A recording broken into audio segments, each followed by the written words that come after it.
दोस्तों, जिस वीडियो को देखने जा रहे हैं वह हिंदू पौराणिक कथाओं और लोक कथाओं से प्रेरित है। ये कहानियाँ धार्मिक ग्रंथों पर आधारित हैं जो हजारों साल की थीं। कृपया ध्यान दें कि हमारा उद्देश्य किसी विशेष व्यक्ति, संप्रदाय या धर्म की भावनाओं को चोट पहुंचाना नहीं है। ये पौराणिक कहानियाँ केवल शैक्षिक उद्देश्यों के लिए हैं और हमें उम्मीद है कि आप लोग बहुत सरल भाषा में समझ जाएंगे। आइए जानते हैं इसी वीडियो में। दोस्तों, आप जिस वीडियो को देख रहे हैं ध्यान दें कि पूरा वीडियो को देखिए, आपको इसी कथा से शिक्षा मिल सकती है।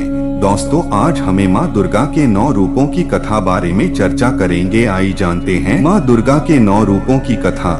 दुर्गा या आदिशक्ति हिंदुओं की प्रमुख देवी मानी जाती हैं, जिन्हें माता नवदुर्गा, देवी शक्ति, आद्या शक्ति, भगवती, माता रानी, पार्वती, जगत जननी जगदम्बा, परमेश्वरी, परम सनातनी देवी आदि नामों से भी जाना जाता है। नवरात्रि एक संस्कृत शब्द है जिसका अर्थ है नवरात्रि। नवरात्रि में माँ दुर्गा की 9 शक्तियों को अलग अलग रूप में पूजा जाता है। माता के प्रथम रूप को शैलपुत्री, दूसरे रूप को ब्रह्मचारिणी, तीसरे रूप को चंद्रघंटा, चौथे रूप को कूष्मांडा, 5वें रूप को स्कंदमाता, छठे रूप को कात्यायनी, 7वें रूप को कालरात्रि, 8वें रूप को महागौरी तथा 9वें रूप को सिद्धिदात्री कहा जाता है कि जब जब पृथ्वी पर दानवों का अत्याचार बढ़ा तब तब माँ दुर्गा ने अपना नया रूप धारण किया। विभिन्न कामनाओं के लिए भक्तगण नवरात्रि में माँ दुर्गा के 9 स्वरूपों की आराधना और पूजन करते हैं। आइए हम बताते हैं आपको माँ दुर्गा के 9 रूपों की कथा। दोस्तों, आज हमें पार्ट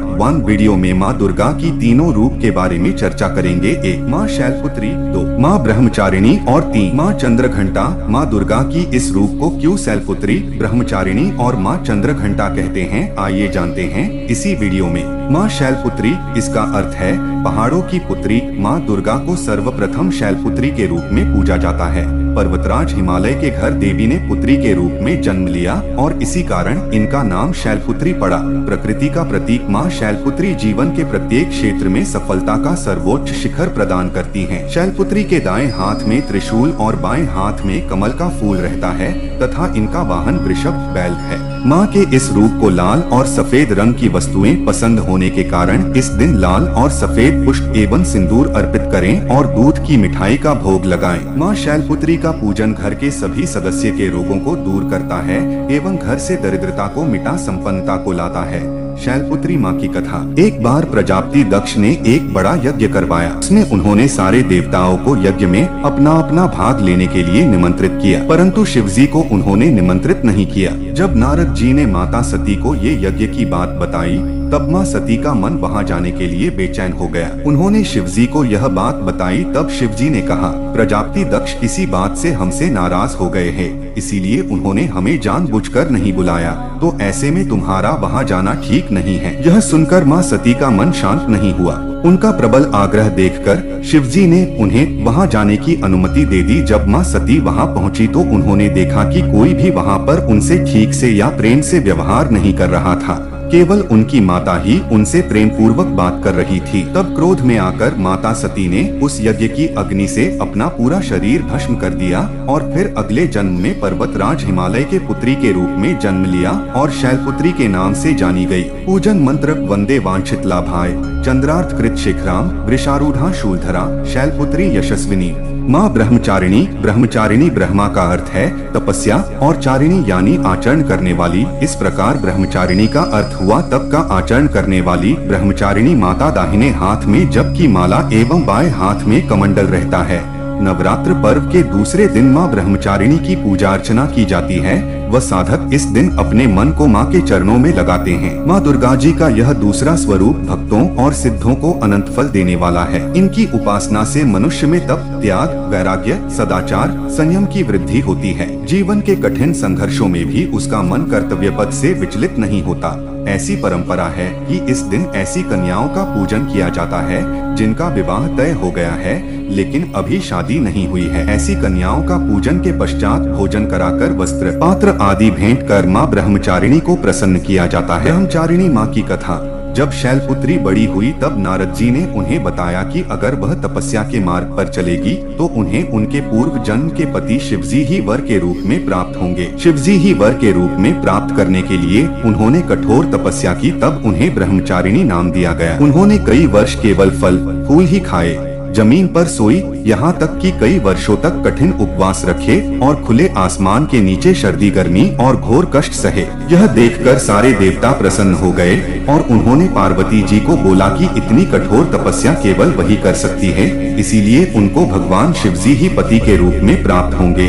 तो अब वह घर जाए और तपस्या छोड़ दे। माता की मनोकामना पूर्ण हुई और भगवान शिव ने उन्हें पत्नी के रूप में स्वीकार किया। पूजन मंत्र दधाना करपादमाभ्याम अक्षमालाक मंडलू देवी प्रसीदतु मयि ब्रह्मचारिण्यनुत्तमा। माँ चंद्रघंटा का अर्थ है चांद की तरह चमकने वाली। नवरात्रि के तीसरे दिन माँ चंद्रघंटा का पूजन किया जाता है, जिनके मस्तक पर घंटे के आकार का अर्धचंद्र होता है। चंद्रघंटा माँ के 10 हाथ हैं, जिनमें कमल का फूल, कमंडल, त्रिशूल, गदा, तलवार, धनुष और बाण है। एक हाथ आशीर्वाद तो दूसरा अभय मुद्रा में रहता है। शेष बचा एक हाथ वे अपने हृदय पर रखती हैं। माता का यह प्रतीक रत्न जड़ित आभूषणों से सुशोभित है और गले में सफेद फूलों की माला शोभित है। इन देवी का वाहन बाघ है। माता का घंटा असुरों को भय प्रदान करने वाला होता है और वहीं इससे भक्तों को सांसारिक कष्टों से मुक्ति मिलती है। माता का यह स्वरूप हमारे मन को नियंत्रित रखता है। माँ चंद्रघंटा की कथा।